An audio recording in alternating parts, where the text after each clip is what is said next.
যে চেক কাণ্ড ঘটিয়েছে, এই চেক কাণ্ডে কারা কারা জড়িত, কারা কারা জড়িত হওয়ার সম্ভাবনা রয়েছে।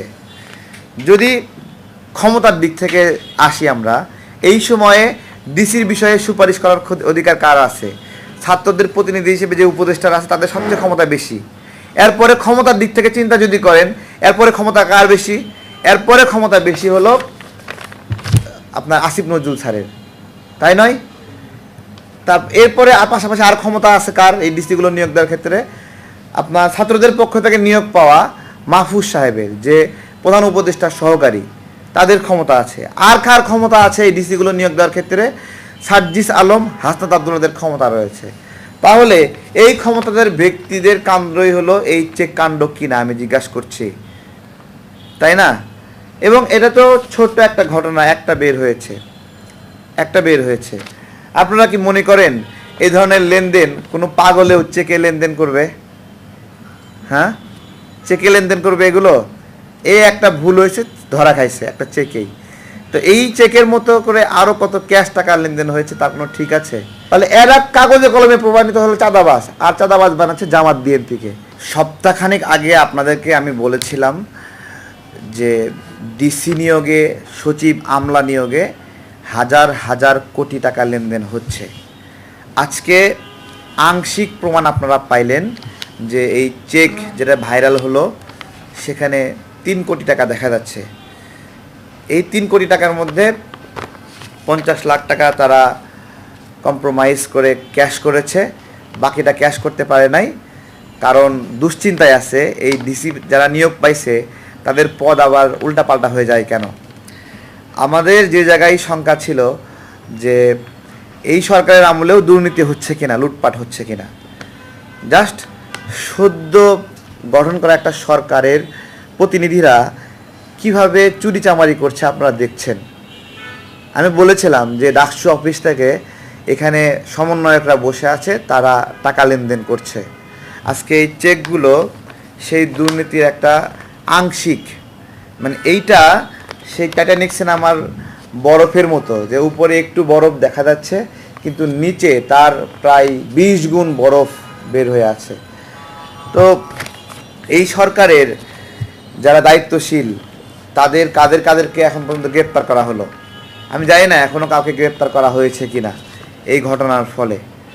আমাদের প্রথম যে শঙ্কার জায়গা ছিল এই টাকা না, আমাদের শঙ্কার জায়গা ছিল যে আওয়ামী ফ্যাসিবাদের যারা দোসর, আওয়ামীপন্থী যারা ডিসি, তারা এখানে বিভিন্ন জায়গায় নিয়োগ পাচ্ছে। এইটা আমরা প্রাথমিকভাবে ভেবেছিলাম যে এরা আসলে আওয়ামীপন্থী ডিসিকে কেন নিয়োগ দিচ্ছে। তো সেই জায়গা থেকে আমাদের ফাইন্ডিংস হলো যে আওয়ামীপন্থী ডিসিগুলো এই জন্য নিয়োগ দিচ্ছে যে তারা যেন বিরোধী রাজনীতি, যারা আমরা একদিন রাজনীতিতে ছিলাম, কষ্ট করেছি, সামনে তো সেই বিরোধী শক্তি ক্ষমতায় আসার সম্ভাবনা আছে, সেই বিরোধী শক্তিকে তারা চ্যালেঞ্জ করতে চায় বা তারা নিজেরাই রাজনৈতিকভাবে ক্ষমতায় থাকার জন্য দীর্ঘদিন ক্ষমতায় থাকতে পারবে, সেজন্য আওয়ামী ডিসিদেরকে সঙ্গে নিচ্ছে, অংশীদার করছে। এই যে একটা কূটকৌশল, যে একটা বিপ্লবের পরে যারা বিপ্লবে কষ্ট করলো তাদেরকে অংশীদার না করে তারা আওয়ামী ডিসিদেরকে অংশীদার করছে, এটা কত বড় একটা ভয়ঙ্কর একটা সিদ্ধান্ত, এটা আমি আপনাদেরকে বোঝাতে পারবো না। শুধু বলি এইটা করাই হয়েছে যারা এতদিন কষ্ট করছে তাদেরকে আরও কষ্ট দেওয়ার জন্য। এটা করাই হয়েছে আওয়ামী দোসরদের সঙ্গে পাশাপাশি থেকে শক্তি অর্জন করে ক্ষমতায় থাকার জন্য, এবং এটা দীর্ঘমেয়াদী একটা সূত্রতা। আপনাদেরকে আমি আরও বলেছিলাম যে ইলিশ কেন দিচ্ছে এই সরকার, এইটার সঙ্গেও এই ডিসি নিয়োগের সঙ্গে সম্পর্ক আছে। ডিসি নিয়োগ দিয়ে তারা যেরকম আওয়ামী শক্তিকে সাথে নিয়ে শক্তি বৃদ্ধি করতে চায়, তেমনি এই মাছ দিয়ে, ভারতকে মাছ দিয়ে তারা অনেক দিন ক্ষমতায় থাকতে চায়। সেই ক্ষমতায় থাকার বিষয়ে ভারতের সমর্থন নেওয়ার জন্য তারা এই মাছটা দিয়েছে। আমার প্রশ্ন যেটা, সেটা হলো আপনারা যারা এই সরকার পতন করলো তাদের পুরো ভরসা রাখলেন না, তাদেরকে সাথে করে নিলেন না।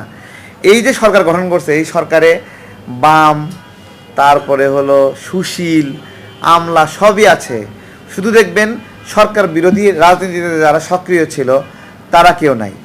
যারা এই বিপ্লবে মিছিল করছে তারা এখানে সেভাবে অংশীদারিত্বমূলক একটা ব্যবস্থা নাই। ঠিক আছে, তো একটা সরকার গঠন হলো, এই সরকার পলিসি নেবে, এই সরকার আওয়ামীপন্থী লোক নিতে পারবে, এই সরকার পলিসি করবে, এই সরকার হলো নাস্তিক নিতে পারবে, সমকামীদের নিতে পারবে, হ্যাঁ, তারপর বামপন্থী লোকদেরকে নিতে পারবে, শুধু বিএনপি জামাত তাদেরকে নিতে পারবে না। তাহলে এই সরকার যে সংস্কার করবে সেই সংস্কার কতটুকু গ্রহণযোগ্য হবে? আমি আপনাদেরকে কয়েকটা পয়েন্ট দেখাই দেই।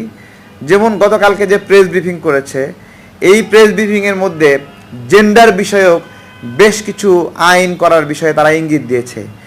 যেই ইঙ্গিতগুলো যারা বুঝতে পেরেছে সেগুলোকে দ্বারা বোঝা যায় যে আপনার হলো ম্যারিটাল রেপ যেটাকে বলে, যে বিবাহিত অবস্থাতেও মানে স্ত্রীকে রেপ করা যায়, মানে এইরকম একটা কনসেপ্ট আসার আমি একটা সম্ভাবনা দেখছি এখানে।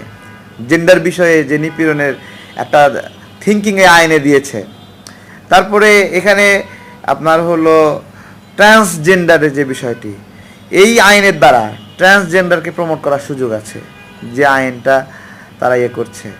অর্থাৎ জেন্ডার ভিত্তিক বহুবিধি চিন্তা যে আছে, এই চিন্তা বলতে আমরা নারী পুরুষ এই চিন্তাকে বুঝি, আর একটা হলো সৃষ্টিকর্তার সৃষ্টি হিজরা সম্প্রদায়কে আমরা বুঝি, তাই না? এই চিন্তার বাইরেও আরও যে চিন্তাগুলো আছে সেই চিন্তাগুলোর স্পেস রয়েছে।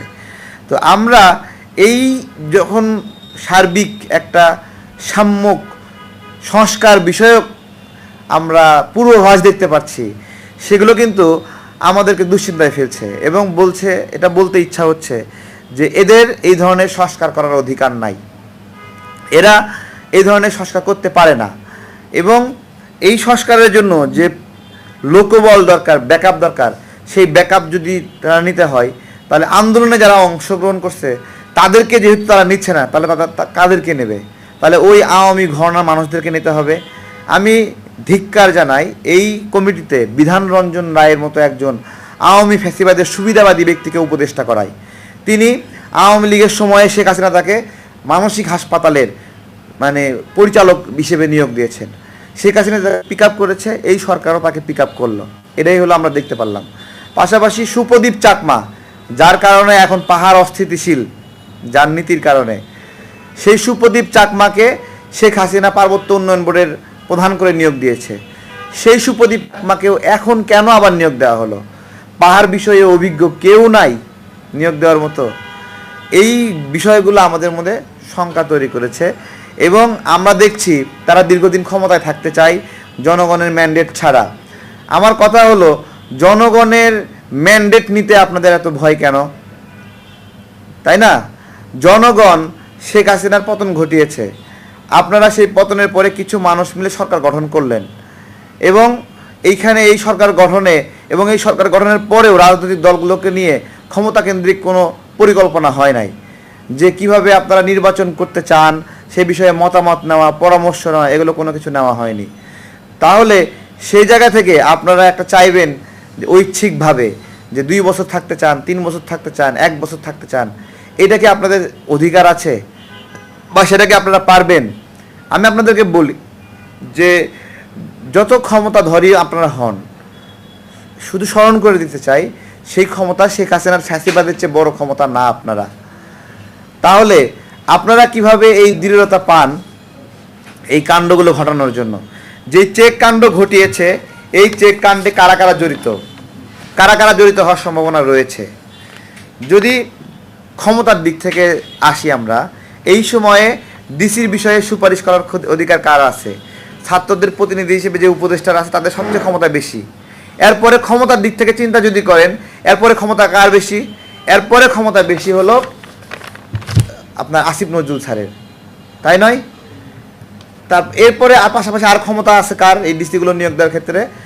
আপনার ছাত্রদের পক্ষ থেকে নিয়োগ পাওয়া মাহফুজ সাহেবের, যে প্রধান উপদেষ্টার সহকারী, তাদের ক্ষমতা আছে। আর কার ক্ষমতা আছে এই ডিসিগুলো নিয়োগ দেওয়ার ক্ষেত্রে? সার্জিস আলম, হাসনাত আব্দুল্লাহদের ক্ষমতা রয়েছে। তাহলে এই ক্ষমতাদের ব্যক্তিদের কাণ্ডই হলো এই চেক কাণ্ড কিনা আমি জিজ্ঞাসা করছি, তাই না? এবং এটা তো ছোট্ট একটা ঘটনা, একটা বের হয়েছে। আপনারা কি মনে করেন এই ধরনের লেনদেন কোনো পাগলেও চেকে লেনদেন করবে? হ্যাঁ, চেকে লেনদেন করবে এগুলো?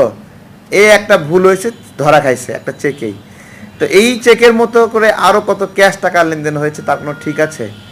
আর দেখেন এই সময়ে কত ওএসডি হওয়া নাগরিকরা আছে, যে ওএসডি হওয়া নাগরিকরা প্রত্যাশা করে যে তারা ভিসি হবে, ডিসি হবে, সচিব হবে, আমলা হবে। রাজশাহী বিশ্ববিদ্যালয়ের প্রায় 14 বছর ধরে মানে একজন শিক্ষককে ডিপার্টমেন্ট হেড হতে দেওয়া হয় নাই, হ্যাঁ, কারণ তিনি ফ্যাসিবাদের সমালোচক ছিলেন। ঠিক আছে, তিনিও রাজশাহী বিশ্ববিদ্যালয়ের ভিসি হওয়ার জন্য আবেদন করেছিলেন বা চেষ্টা করেছিলেন, যে উনি অনেক দিন আপনার হলো নিপীড়নের শিকার হয়েছেন, কিন্তু পরে দেখা গেল অন্য একজন নিয়োগ পাচ্ছে। তো আমরা এই সংগ্রামে যারা লড়াই করলাম, যে মানুষগুলো, আমি তো বলছি যে উপদেষ্টাগুলো হয়েছে এরা হাসিনার দোসর কিনা প্রমাণ করার জন্য একটা আমি আপনাদেরকে গাইডলাইন দিই, যে এই উপদেষ্টারা শেখ হাসিনার দোসর কিনা। এরা সবাই ফেসবুক ব্যবহার করে, তাই না? অথবা এরা ছাত্র আন্দোলনের সমর্থক ছিল কিনা প্রমাণ করতে হবে না? তাহলে এটা প্রমাণ আমরা কিভাবে করতে পারি? এই যারা উপদেষ্টা হয়েছে, আমি আপনাদেরকে চ্যালেঞ্জ করছি যে 18 জুলাই থেকে শুরু করে বা 19 জুলাই থেকে শুরু করে আপনাদের 3 আগস্ট পর্যন্ত, 3 আগস্টের আগে শেখ হাসিনা পতনের সম্ভাবনা তৈরি হয়নি, 3 আগস্টের আগ পর্যন্ত আপনারা ফেসবুক চেক করেন, সকল উপদেষ্টা চেক করেন, চেক করে যদি পান এরা ছাত্র আন্দোলনের সমর্থক ছিল, তাহলে আমি বললাম যে আমার রাজনীতি করার প্রয়োজন নাই। এরা প্রত্যেকেই শেখ হাসিনার নীরব সমর্থক ছিল, 2-1 জন ব্যতীত, অথচ তারা এই সরকার গঠন করছে। আজকে আমরা যে গণতন্ত্রের জন্য দীর্ঘদিন লড়াই করছি, সেই লড়াই আজকে আবার ডুবে যাওয়ার সম্ভাবনা তৈরি হয়েছে। সেই লড়াই আজকে আবার এই লড়াইকে চুরি করার সম্ভাবনা তৈরি হয়েছে, এবং লড়াই চুরি করে ফেলেছে, অলরেডি চুরি করে ফেলেছে। আজকে যখন আমরা এই মুখোশগুলো উন্মোচন করলাম, দেখেন এই হাসনাত আবদুল্লাহ, সার্জিস, এরা সুর পাল্টায় ফেলছে। এরা আমরা মুখোশ উন্মোচন করার আগে যখন আমরা প্রমাণ করলাম যে এরা 18 জুলাইয়ের পরে শেখ হাসিনার আদেশে, তারপরে আইনমন্ত্রীর আদেশে এরা চুপ হয়েছিল, আত্মসমর্পণ করেছিল, এরা যখন মুখোশ উন্মোচন করে দিলাম যে এদেরকে কেউই 5 তারিখের আগে চিনত না, বলেন এদেরকে আপনারা সাংবাদিকরা চিনতেন? কেউই কিন্তু চিনত না। তো কেউই চিনত না, তাহলে এরা এসে 5 তারিখের পরে হিরো হয়ে গেল। আমরা যখন এই মুখোশটা উন্মোচন করে দিলাম, তখন এরা পিঠ বাঁচানোর জন্য বিএনপি এবং জামাতের প্রশংসা করা শুরু করলো। বিএনপি জামাতের প্রশংসা করছে না আবার? কেন প্রশংসা করছে? কারণ এদের মুখোশ উন্মোচন হয়ে গেছে। তো এটা মানুষের নিয়ত দ্বারা তার চরিত্র ফুটে ওঠে, এবং রাজনীতিতে আপনার হলো ফেল করার সুযোগ নাই। কেউ একবার খারাপ হিসেবে প্রমাণিত হলে মানে নাগরিকদের সচেতন থাকতে হবে যে এ একবার যেহেতু খারাপ হয়েছে, এ একবার যেহেতু বিক্রি হয়েছে, এ বারবার বিক্রি হবে।